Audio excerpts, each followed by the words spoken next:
మన వాళ్ళు మాట్లాడి చర్చిద్దాం, సవాలు చేద్దామని శాసనసభలో. మళ్ళీ చెప్తున్న మీడియా మిత్రులారా రాసుకోండి, సెప్టెంబర్లో శాసనసభ సమావేశాలను పెడతాను. నేను ఒక పోలిక నేను మీకు చెప్పదలుచుకున్నా. ఆనాడు చంద్రశేఖరరావు గారు ముఖ్యమంత్రి అయ్యిండు. చంద్రశేఖరరావు గారు ముఖ్యమంత్రి అయితే హరీష్ రావు గారు, తారక రామారావు గారు మంత్రి అయ్యిండ్రు. నేను ముఖ్యమంత్రి అయితే మా సుయితక్క, కొండా సురేఖని మంత్రులను చేసిన నేను. ఆనాడు చంద్రశేఖరరావు ముఖ్యమంత్రి అయితే ఆయన ఎర్రబల్లి దయాకర్రావుని మంత్రిని చేసిండు. నేను ముఖ్యమంత్రి అయితే మా అడ్లూరు లక్ష్మణ్ని నేను మంత్రిని చేసిన. ఆనాడు చంద్రశేఖరరావు గారు ముఖ్యమంత్రి అయితే ఆయన బిడ్డను ఎంపీ చేసుకున్నాడు, ఓడిపోతే ఎమ్మెల్సీ చేసుకున్నాడు. నేను ముఖ్యమంత్రి అయితే మా చెల్లెలు డాక్టర్ కావ్యను పార్లమెంట్ సభ్యుడిగా చేసిన, యశస్విని ఎమ్మెల్యేగా చేసిన నేను.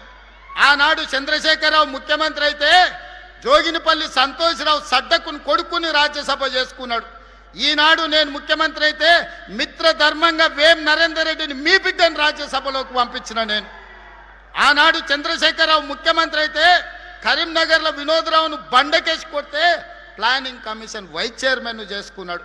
నేను ముఖ్యమంత్రి అయితే తెలంగాణ ఉద్యమ కారకుడు JAC political JAC chairman Kodandaram గారిని నేను ఎమ్మెల్సీ చేసిన. ఇవాళ మీరు పోల్చుకోండి, చూడండి. చంద్రశేఖరరావు చేసింది ఫ్యామిలీ జస్టిస్ అయితే నేను చేసింది సోషల్ జస్టిస్. చంద్రశేఖరరావు గారు ముఖ్యమంత్రి అయితే ఆయన కొడుకును కేటీఆర్ను కార్యనిర్వాహక అధ్యక్షుడిని చేసుకున్నాడు. నేను ముఖ్యమంత్రి అయితే మా సోదరుడు మహేష్ గౌడ్ను సోషల్ జస్టిస్లో కాంగ్రెస్ పార్టీ అధ్యక్షుడిని చేసిన. ఇవాళ మీరు చెప్పండి సోదరులారా, కేసీఆర్ అయితే కేసీఆర్ కుటుంబానికి లాభం.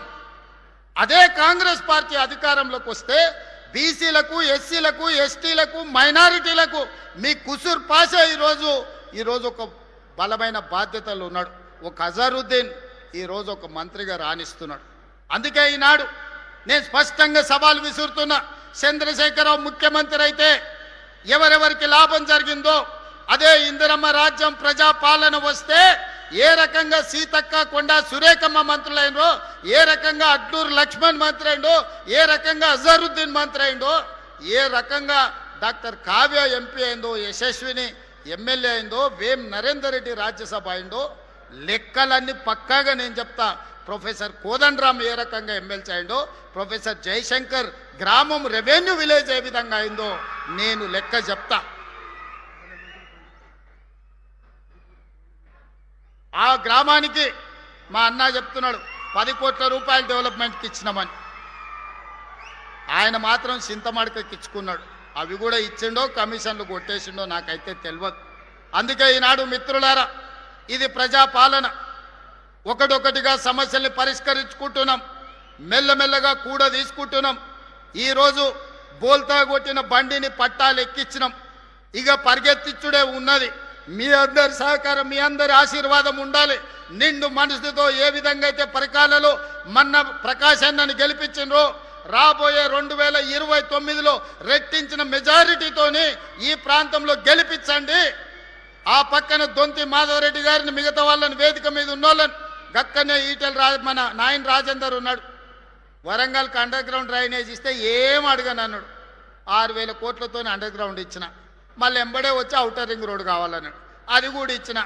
మళ్ళీ వచ్చిన అన్నగా ఎయిర్పోర్ట్ ఇస్తామంటే గది కూడా అవుతుందని ఎయిర్పోర్ట్ కూడా నేనే ఇచ్చిన. ఇవాళ రైల్వే కోచ్ ఫ్యాక్టరీ కాజుపేటలో 10 ఏళ్ళు కేసీఆర్ దేకపోతే నేను తీసుకొచ్చి ఈరోజు పనులు ప్రారంభించిన.